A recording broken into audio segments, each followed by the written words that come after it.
Hello again, YouTube. This is going to be a very difficult video for me to make because there's so much crap to talk about here, and I really can't demonstrate much of it just sitting here by myself. So I'm going to try and explain all the points as best I can, and I may need to make some other videos after this with either a friend or my brother to actually demonstrate what I'm talking about visually. So this is going to be possibly a series, but the main point is about self-defense against knives and how much of it is just a myth, it's ridiculous, and how the vast majority of the techniques and stuff that you're taught and that you may think you know about knife fights will get you killed. Now, the first thing is, there is a very deeply embedded mentality in American culture about how knife fights work and how they happen, especially in the defensive classes, self-defense courses, schools, whatever. YouTube instructors even. Now the problem is, because of this deeply embedded mentality, we address knife fights from that mentality. We already believe that's going to work a certain way, and then we train to deal with that instead of actually addressing how they really work and happen.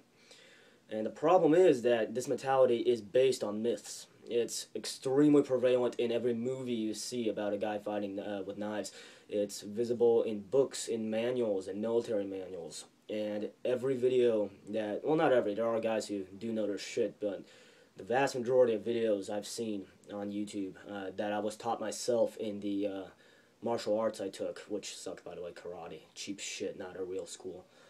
Even the stuff they taught me in boot camp was all based on the myths of how they work and look.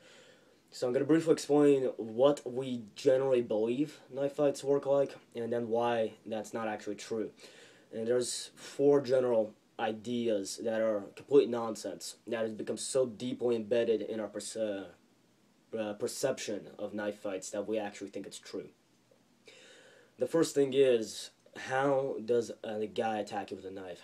What's he look like holding the knife? How does he hold it? What's he do with it? What we generally think of from movies and what manuals, let me just move this over here a bit. Yep. From those manuals and movies, what we generally think a knife attacker is going to do is he's going to be holding the knife out in his hand in front of you. He's going to be waving it around in front or holding it out like this in a ready, aggressive stance, right? He's going to be brandishing the knife.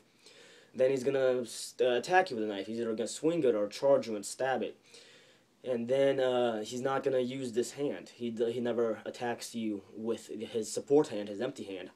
He doesn't resist. When you look at the knife techniques that are taught, yeah, wrist locks and all that stuff, you just grab it and throw it, right? But he never fights back. He doesn't push back. He doesn't pull away from your grip. He doesn't do anything. When he stabs, he will hold his arm out for, like, say, half a second or something, for, letting you grab it and work on it. It's just going to hang there as if it's paralyzed. And then this arm's going to be also paralyzed the whole time. He doesn't do that shit. And with that kind of knife attack, or what that lets you to do, is it lets you, since his movements are so predictable, you just wait for him to swing or stab, and then you grab his arm, and then you knock the knife away, or you twist his wrist out, and all sorts of judo techniques and stuff to throw him to the ground or get the knife out of his hand and stop him. And everything that is commonly taught about knife defense works on these concepts. I mean, you know, the X block, say, is coming down. You go, grab him, and then you grab his arm and throw him.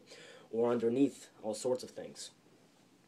What's a knife attacker actually gonna do when he knows what he's doing? I mean, obviously, not all people know what they're doing, but what's he actually do?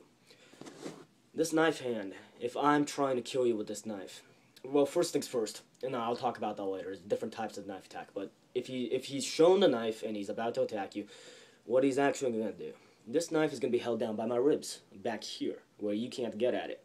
This hand, my empty hand, is what's going to be out in front. You can't grab this. It's down by my side. Then I'm going to charge you like a pissed off bull. I'm not going to just swing or stab. No, I'm going to fucking charge you. And then I'm going to slap you in the face with my empty hand. Now, if I connect, your vision's obstructed, this goes into you. If I don't connect, you're going to block this or dodge this. You block this, your arm's up, you're exposed, this is going to go into you. You dodge it, I'm going to keep charging you, keep backpedaling you, and keep slapping at your face until I have that opening to get this into you.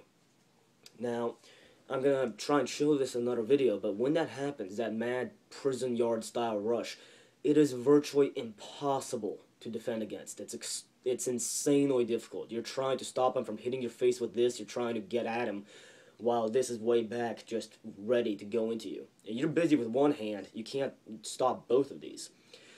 When he stabs at you with this, or when I stab at you with this, it's not going to be, huh, and then just wait for you to grab the arm. No, it's going to retract, go back, retract, go back. It's going to be repeated, fast thrusting.